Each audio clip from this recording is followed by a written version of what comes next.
Europe 1, 11h, 13h, Pascal Praud et vous. Pascal Praud et vous, la suite sur Europe 1 et vous au standard au 01 80 20 39 21. Qu'est-ce qui est le mieux pour des enfants lorsque leurs parents ont divorcé? Je n'en sais évidemment fichtre rien et j'ai envie de dire que la règle, c'est qu'il n'y a pas de règle, bien sûr, parce qu'autant de cas, autant de parents évidemment différents. Ce qui est certain, c'est que lors de la séparation des enfants, faut-il privilégier la garde alternée pour les enfants, une semaine chez papa, une semaine chez maman. Seuls 11,5% des enfants de parents séparés partagent strictement leur temps entre le domicile du père et de la mère. J'imagine quand même, il faut que les deux appartements soient proches, puisque par définition l'enfant va toujours dans la même école, il ne faut pas que ce soit une contrainte pour l'enfant, il faut qu'il y ait donc un certain niveau de vie. Une sacrée organisation aussi. Et une sacrée organisation. Une proposition de loi est discutée majoritairement au Sénat pour favoriser la garde alternée. Vous êtes séparés de votre conjoint, quel choix avez-vous fait? On va pouvoir évidemment en parler, mais tout d'abord Maître Toledano, qui est spécialiste dans les divorces, avocat au barreau de Paris. Est-ce que, avec l'expérience qui est la vôtre, j'imagine combien de divorces vous avez actés depuis... Depuis 25 ans, beaucoup. Beaucoup. Et on ne parle pas que de divorce, des gens qui sont séparés sans être mariés, mais qui ont des enfants, donc il faut fixer également la mode de garde. Est-ce que vous avez acquis une conviction pour le bien de l'enfant ? Alors, vous l'avez dit, autant de cas, c'est chacun son propre cas. Donc, c'est vrai que chaque parent a ses propres besoins, chaque enfant a ses propres intérêts. Donc, c'est compliqué de faire une règle générale. Maintenant, je peux vous dire qu'en ce qui me concerne, je vois quand même de plus en plus de demandes de résidence alternée. Donc, on parle de résidence alternée. De plus en plus, les chiffres qu'on donne sont de 2020. On est presque en 2024. Je pense qu'ils sont plus importants que ça aujourd'hui. De plus en plus de pères, le plus souvent, ce sont les pères qui demandent la garde alternée, en tout cas lorsqu'ils viennent me voir, parce que c'est vrai que quelqu'un qui a un droit d'usage classique, donc par exemple un week-end sur deux, la moitié des vacances, c'est souvent comme ça, en fait ne voit pas son enfant hors vacances scolaires pendant 13 jours d'affilée. Et c'est vrai que ça peut paraître quand même long. Mais il y a des enfants, lorsqu'ils sont petits par exemple, où là je rejoins ceux qui ne sont pas favorables à une garde alternée. C'est vrai qu'ils ont besoin peut-être de stabilité, échanger chaque semaine. Il faut préciser, Pascal, que la garde alternée ne veut pas dire une semaine chacun. Ça peut être 3 jours, 15 jours, une semaine. C'est avoir à temps égal l'enfant. On va marquer une pause dans une seconde, mais moi j'ai appris quelque chose parce que j'étais confronté à cela et je ne le savais pas et je trouve ça proprement scandaleux. C'est que lorsqu'il y a divorce, l'homme a évidemment des droits. Par exemple, le divorce permet d'avoir l'enfant chaque vendredi soir, tous les 15 jours. Il a des droits, mais il n'a aucun devoir. Oui. C'est-à-dire que si le père, parce que ça se passe mal, veut entrer en conflit régulièrement avec son ex-épouse et dire le vendredi à 17h, alors que son ex-épouse a prévu, pourquoi pas, un week-end avec son nouvel amoureux, etc. Je prends pas les enfants. Eh bien, il ne les prend pas. Ça s'appelle un droit de visite et d'hébergement. Un droit, mais donc c'est pas une obligation. Mais je suis d'accord avec vous. Mais je trouve ça absolument incroyable que la loi... je ne sais pas ce qu'il faudrait faire d'ailleurs, comme toujours, mais je trouve que c'est très pénalisant parce que dans 9 cas sur 10, c'est la mère dans ces cas-là qui est pénalisée, c'est la mère qui est pénalisée, bien sûr, c'est le père parfois qui est aux abonnés absents et ne veut pas forcément voir, ou c'est une contrainte pour lui que les enfants qu'il a fait dans une autre vie, et la mère se retrouve pénalisée. Je ne sais pas ce que vous en pensez. Oui, quand même, souvent le juge, dans le jugement, indique que si le père ne peut pas exercer son droit de visite-hébergement, il doit prévenir suffisamment à l'avance la maman. Ça, c'est un premier point. Et lorsqu'il l'exerce pas... Il le fait. Ça se passe pas comme ça au quotidien. Ça, c'est une autre question. Comment ça se passe. Et puis la sanction, c'est qu'un père qui ne va pas exercer son droit de visite-hébergement régulièrement, à un moment donné, on va saisir le juge, on va dire écoutez, il n'exerce pas le droit qu'il a, on va lui réduire, voire lui supprimer. Donc c'est quand même une sanction qui est au-dessus de sa tête. Donc il y a quand même effectivement une manière, et c'est pour ça que c'est intéressant de vous écouter, d'intervenir. Il est 12h10 et vous êtes amené à nous donner votre témoignage. Moi, j'ai pas de conviction. D'ailleurs, quand je vous ai posé la question, est-ce que vous avez acquis une conviction ? Bon, on peut pas en avoir une très tranchée. Non, voilà. Je ne crois pas qu'on puisse avoir tranché. Il est 12h10. Est-ce qu'on reviendra avec une musique qui illustre ce sujet-là ? Aujourd'hui, manifestement... Si on a un peu de chance. Manifestement, DJ Fab... Si je me réveille à temps. Ah, bah il est là, DJ Fab. Il est là. Tu l'as aujourd'hui. Oui, il est absent hier. J'ai l'impression que vous étiez plus présent hier, quoi qu'absent, qu'aujourd'hui, vous êtes présent. Vous n'avez pas tout à fait tort. J'ai l'impression... Il faisait moins le malin devant le directeur. Ah oui, quand il était dans la... quand je suis monté là-haut, je peux vous dire... séparation. Ouais, c'est sûr. Bon, à tout de suite. Et pour réagir avec Pascal Pro sur Europe 1, vous composez. Séparation, ouais, je fais que ça, que ça. Et alors, est-ce qu'on peut avoir des statistiques? Est-ce que ça se passe plutôt bien, plutôt pas bien, ou par définition, déjà quand vous intervenez, c'est que ça se passe mal? Alors non, parce que de toute façon, lorsqu'on divorce, il faut un avocat de manière obligatoire. Donc ça peut se passer de la meilleure façon du monde. Il faut, quoi qu'il arrive, 2 avocats. Moi, ce que je constate, et je pense que ce sont les chiffres, nous avons beaucoup de divorces amiables. C'est une majorité aujourd'hui, surtout depuis 2017, parce que vous savez, Pascal, que depuis 2017, le divorce a changé à l'amiable. Maintenant, on divorce plus devant le juge. Lorsque vous êtes à l'amiable, on prend chacun un avocat. Il n'y a pas d'audience, il n'y a pas de tribunal, il n'y a pas de juge. C'est simplifié. Si on n'a pas de bien immobilier, on peut même divorcer en 1 mois. Dans l'absolu. Donc aujourd'hui, beaucoup de gens choisissent ça. Alors amiable ne veut pas dire qu'on est amis. Les gens ne viennent pas main dans la main en se tapant dans le dos forcément divorcer. C'est une façon de divorcer qui est plus simple, c'est beaucoup moins cher et c'est beaucoup moins long. Donc c'est mieux. Bon, mais globalement, vous diriez quand même que ça se passe plutôt bien. Oui, la majorité des divorces se passent quand même bien. Alors attention, parfois on divorce, ça se passe bien, et puis après, ça se complique. Lorsqu'il y a des enfants, parfois au moment du divorce, il y a une entente, et puis finalement, après, il y a un nouveau conjoint, des choses comme ça, et puis des problèmes arrivent. Donc ça ne veut pas dire que ça va être bien tout le temps. Mais il faut essayer de maintenir une bonne intelligence pour l'intérêt de l'enfant, évidemment. Tout à fait. Emmanuel est avec nous. Bonjour Emmanuel, vous faites partie, Emmanuel, au féminin, des 11,5% des parents séparés qui partagent strictement leur temps entre le domicile du père et de la mère. Bonjour Emmanuel. Bonjour Pascal. Tout à fait. Racontez-nous votre vie. Combien d'enfants? Alors j'ai 2 enfants, un adolescent de 16 ans et une adolescente. Oh là là, j'ai l'impression qu'on vous a mal entendu là. Restez immobile. Vous habitez dans quelle ville, Emmanuel? J'habite sur Strasbourg. Vous vous êtes séparés il y a combien de temps? Alors je suis séparée depuis quasi 4 ans et fraîchement divorcée depuis 10 jours. Ah oui. Donc pourquoi ça a été aussi long? Alors, tout simplement parce que... Alors, moi, je tiens à dire qu'on est séparés et divorcés, mais on est allés ensemble pour divorcer. On a pris la même voiture, on s'entend très bien. J'habite à moins de 2 kilomètres de chez le papa. On a toujours voulu garder un lien fort de parents. On est parents, et quoi qu'on en dise, on est parents à vie. On n'est plus mari et femme, mais on est parents à vie. Et nous, on a voulu que ça se passe très bien. Donc effectivement, au tout début, on n'était pas dans le divorce, dans la procédure. Et puis, il est arrivé un moment où chacun a refait sa vie, en fait, avec un nouveau conjoint. Et puis, il semblait être plus clair, en fait. Et c'est parfois la demande des conjoints qui existent, qui ne comprennent pas pourquoi, par exemple, vous étiez encore mariés. Encore mariés, c'est exactement ça. C'est exactement ça. C'est des choses qui peuvent exister, effectivement. Bon, vous avez réglé les problèmes financiers, tout se passe bien.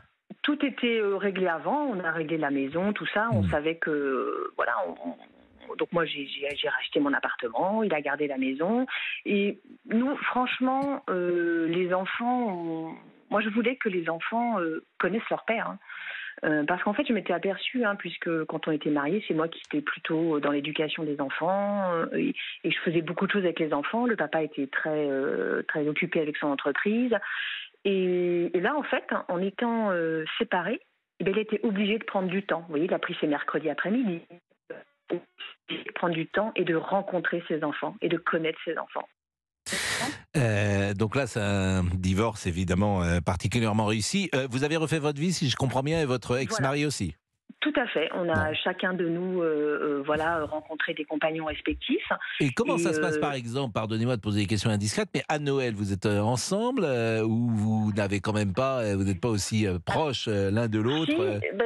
Eh bien, écoutez, Pascal, jusqu'à ce Noël-là, j'ai toujours invité le papa à Noël. Toujours. On a toujours fait Noël avec les enfants, avec la famille, avec le papa, avec mes parents. Ça a toujours été comme ça. Les anniversaires, on les fête toujours ensemble aussi. C'est vraiment c'est passionnant de vous écouter parce que parfois certains disent mais les enfants peuvent être un peu perdus si il y a autour de la table, ils retrouvent de nouveau leurs parents alors que leurs parents ne sont plus ensemble et tout ça. J'entends tellement de choses différentes. C'est pour ça souvent cette phrase merveilleuse, la règle c'est qu'il n'y a pas de règle. On ne sait jamais qu'est-ce qui est le mieux finalement pour l'enfant. Exactement. Là, je veux vous dire, on est allé encore la semaine dernière au marché de Noël ensemble avec le papa. On a fait des courses de Noël. Les enfants étaient là. On a été prendre un petit vin chaud. Je pense que c'est aussi important. Mais qu'est-ce pour qu'ils les vous disent, enfants. vos enfants, par exemple? Ils comprennent ça ou ils vous disent de temps en temps, mais pourquoi vous revenez pas? Parce que les enfants, ils ont toujours envie que les parents reviennent ensemble. Oui, alors au début. Mais là, depuis 4 ans, oui, par exemple, mon fils, il a longtemps refusé de voir mon nouveau compagnon. Et puis depuis 1 an, il a accepté, il m'a dit « Oh, tu sais maman, il n'y a pas de souci, finalement j'ai été bête, je me suis privée de vacances. » C'est fait naturellement. Parce que nous, on n'a jamais voulu brusquer.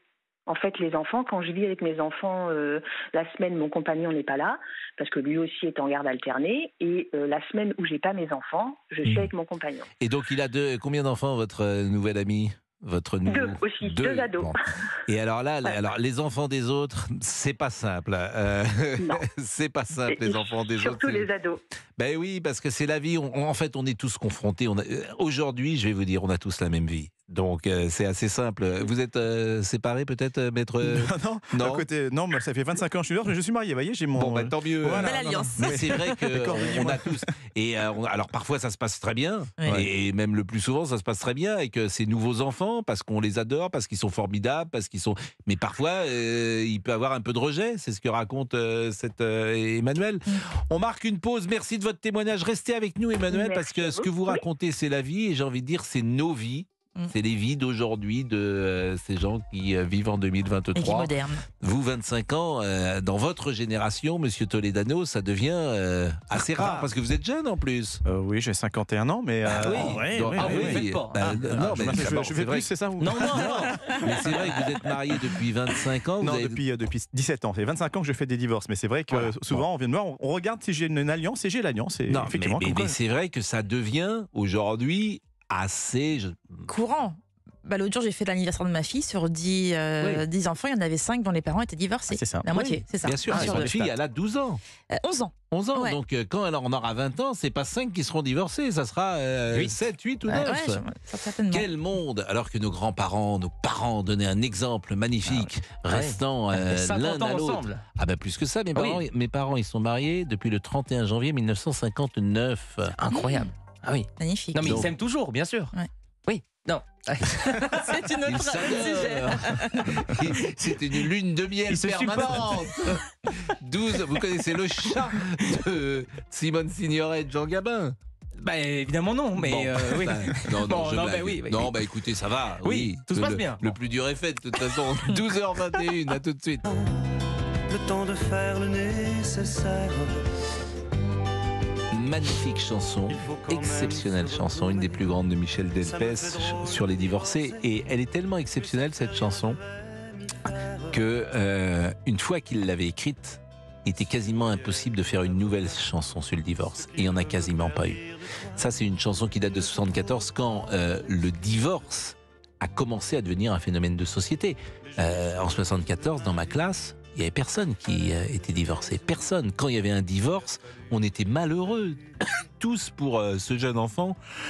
Et on se disait, j'espère que ça ne nous arrivera pas à nous. C'est vrai. Parce qu'on était traumatisés à l'idée que nos parents puissent se séparent. séparer. Et d'ailleurs, Michel Delpech avait raconté que grâce à cette chanson, Valéry Giscard d'Estaing avait Oui. promulgué la En loi 75. voilà, Sur le divorce amiable. À l'amiable. Alors, Maître Toledano est avec nous sur la garde alternée. Est-ce que la garde alternée est toujours demandée pour des bonnes raisons? Alors, c'est bien de poser la question parce que généralement, lorsqu'on demande une garde alternée, c'est parce qu'on a envie d'avoir son enfant à temps égal. Sur le principe, c'est très bien. Mais il faut reconnaître qu'il y a des parents qui demandent la garde alternée pour ne pas payer la pension alimentaire. Parce qu'il faut savoir que lorsque les deux parents ont des revenus à peu près équivalents, lorsqu'il y a une garde alternée, généralement, il n'y a pas de pension alimentaire.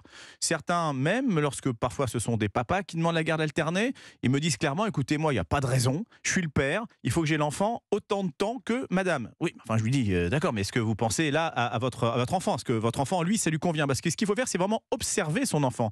Et c'est très simple de voir si l'enfant il est épanoui avec un mode alterné ou pas. Donc toutes les raisons qui sont autres que de l'intérêt de l'enfant, franchement, faites un effort et pensez un petit peu au-delà de vos intérêts personnels. Sur la pension alimentaire, même s'il y a évidemment beaucoup de cas différents, est-ce qu'on peut donner un chiffré la pension alimentaire en prenant par exemple un homme qui gagnerait 3 000 euros par mois, 3 000 euros par mois, ce qui doit faire 36 000 euros par an. Une femme qui peut avoir un salaire équivalent, tous les deux ont le même salaire, et puis une garde alternée, ou pas d'ailleurs, une garde non alternée est décidée. Dans ces cas-là, est-ce qu'on peut chiffrer, avec cet exemple que je donne, ce que donnera le père en pension alimentaire? Oui, parce qu'il y a un barème, et il y a également des simulateurs. Le barème, il est assez simple. Il y a 3 critères. On va regarder combien d'enfants, évidemment, quel est le revenu du parent débiteur, et puis le mode de droit de visite qu'il a. Donc là, pour reprendre votre exemple, si c'est une garde alternée, que le papa gagne 3 000 euros et la maman gagne 3 000 euros, il n'y aura pas de pension alimentaire. En revanche, si par exemple c'est le papa qui n'a pas la garde et qui a un droit de visite classique, ça se tourne autour de 300-350 euros la pension alimentaire, jusqu'à 400 euros par enfant. Donc parfois, ou même souvent, c'est 2 enfants, donc c'est 800 euros. Donc effectivement, quand tu gagnes 3 000 euros, vous disiez qu'il y avait des pères qui souhaitent avoir la garde alternée pour ne pas payer ces 800 euros. Parce que si tu gagnes 3 000 euros, ça veut dire que tu payes déjà 300 ou 400 euros d'impôts par mois. Si tu en donnes 800, il te reste ton loyer, etc. Ça peut amputer effectivement le revenu mensuel dans ce cas-là des pères dans le cas que je cite. De manière très concrète, oui. Que se passe-t-il On a Ludo qui est avec nous. D'accord, vous me faites des gros yeux désormais. Non. Mais si je vois, vous êtes en train, ça fait 2 fois vous faites les gros mais yeux. non, mais parce que je sais très Ludo... bien que vous ne voyez rien, donc... Vous vous rendez compte la vie vous que le j'ai. dire. Non, mais Il je n'a vous pas connais. vu que la chemise était mauve, en tout cas. Lui, hein. Vous voulez pas qu'on... Ludo, vous êtes avec nous, Ludo? Oui, je suis là. Merci, vous êtes dans quel cas, Ludo? Vous êtes un père divorcé? Alors, je suis divorcé depuis 2018. Au début, je n'avais pas la garde alternée, et depuis 1 an, j'ai demandé la garde alternée. Bon, vous habitez où? Vichy. Donc, vous êtes séparés depuis combien de temps? Depuis 2018, donc 5 ans. Depuis 2018, 5 ans. Vous avez combien d'enfants? 2. Ils ont quel âge? 17 et 15 ans. 17-15 ans. Donc là, ils sont quand même assez autonomes, forcément, à 17 et 15 ans. Et là, quand vous dites que vous avez demandé la garde alternée, vous l'avez obtenue? Officiellement, non. Mais on l'a fait en alternance. Mais parce que les enfants sont d'accord et la maman est d'accord? C'est ça. Tout le monde y trouve son compte. Alors là, ils sont quoi, 8 jours, 8 jours? 8 jours, 8 jours. Du vendredi au vendredi. Et ils sont évidemment les 2 collégiens, j'imagine. Quoi, lycéens et les 2 lycéens même. Les deux lycéens. Voilà. Bon, écoutez, on marque une pause et vous allez nous raconter votre vie également, la vie qui est un peu la nôtre d'une certaine manière. 17 et 15 ans. C'est 2 garçons, Ludo? Un garçon et une fille. Choix du roi. Exactement. À tout de suite. Vous écoutez Pascal Pro sur Europe 1. Si tu l'aimes, dis-lui. Ça, c'était la bande originale d'un film qui s'appelait La femme de ma vie, avec Jane Birkin et Christophe Malavoie.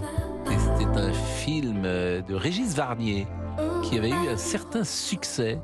Je dirais que c'est un film de 85, 86, 87. C'est ça, à peu près, années 80. C'est ça, 86, oui, avec Elsa qui chante cette bande originale. Nous, on chante ici. Je vous en prie, je suis un maître chanteur également. Hein. Monsieur Toledano, c'est une émission assez particulière. C'est un karaoké en fait. On ne l'a pas dit, mais je m'aperçois effectivement que ça chante beaucoup. Vous voulez faire un point peut-être? Quand vous voulez maintenant? Eh ben allez-y. Allez, on a Stéphane qui nous écrit souvent quand il y a garde alternée, il y a manipulation de certains parents. Pour Michel, ce n'est pas la meilleure solution pour certains enfants qui aiment leur coin et ne pas en changer toutes les semaines. Et on finit avec Alain qui pousse un coup de gueule. Bon sang, arrêtez de faire des mômes, on est déjà en surpopulation. Oui, c'est Alain. Oui, ça c'est autre chose. Alain Liberty? Non. Bon, c'est Alain. Arrêtez. Notre Alain à nous sur Europe. Non, fallait pas. Bon, Ludo, la garde alternée, vous ne l'avez pas eu au départ, si j'ai bien compris. Non, c'est ça.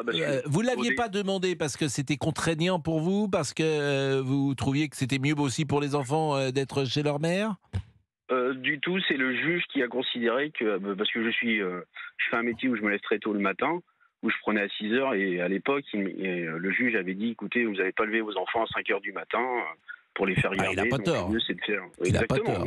Il n'a pas tort. Et avec votre ex-épouse, ça se passe bien ou il peut avoir un peu de conflit parfois? Ah, Parfois, il peut y avoir un peu de conflit. Oui, moi, je suis pas comme votre ancienne auditrice. On fait pas Noël ensemble, mais on se partage Noël. Mes enfants sont le 24 avec leur maman. Moi, je les ai le 25 et tout le monde est content, quoi. Et les motifs, par exemple, de conflits qui peuvent exister aujourd'hui alors que vous êtes séparés, quels sont-ils? Les motifs de conflit, souvent, c'est toujours l'école, enfin le sport, ça peut arriver, mais bon, voilà. Ça veut dire quoi l'école? C'est-à-dire que vous trouvez que les enfants n'ont pas, par exemple, assez de bons résultats, et c'est ce type d'intervention? Ça va être du genre, moi je vais être trop laxiste et maman va être trop sévère, donc il faut trouver un juste milieu. Ils sont malins aussi, ils en jouent aussi. Hein, donc, bon, ça reste léger quand même comme petit conflit. Ça reste léger, oui, oui, ça reste léger. Mais quand vous voyez, par exemple, quand vous vous rencontrez, il n'y a pas d'agressivité entre vous, les choses sont apaisées. Vous avez refait votre vie peut-être, Ludo? Oui. Bon. Oui, j'ai refait ma vie. Alors, mon ex-femme aussi, elle s'est même remariée, donc vous voyez comme quoi. Voilà. Comme quoi, comme vous dites. Mais votre nouvelle compagne, elle a des enfants? Elle avait des enfants? Alors, elle a des enfants, mais ils sont très grands, donc c'est l'avantage que j'ai par rapport à elle. Bon, et a priori, vous n'allez pas refaire de nouveaux enfants? Non, ce n'est pas prévu. Bon, comment votre nouvelle compagne s'entend-elle avec vos enfants? Vous vivez avec votre nouvelle compagne? Oui, je vis avec. Alors, pour être franc, c'est plutôt très bien, mais c'est vrai que des fois, c'est un peu compliqué. Hein. Vous savez, des ados, ça a leur caractère. Ah oui, forcément, ça peut l'agacer. Elle aime vous avoir pour elle toute seule, peut-être. Ma compagne actuelle? Non, oui. non, c'est plutôt les ados qui en jouent en disant bon, moi, t'es pas ma mère, machin. Enfin, voilà. Et vous intervenez dans ces cas-là?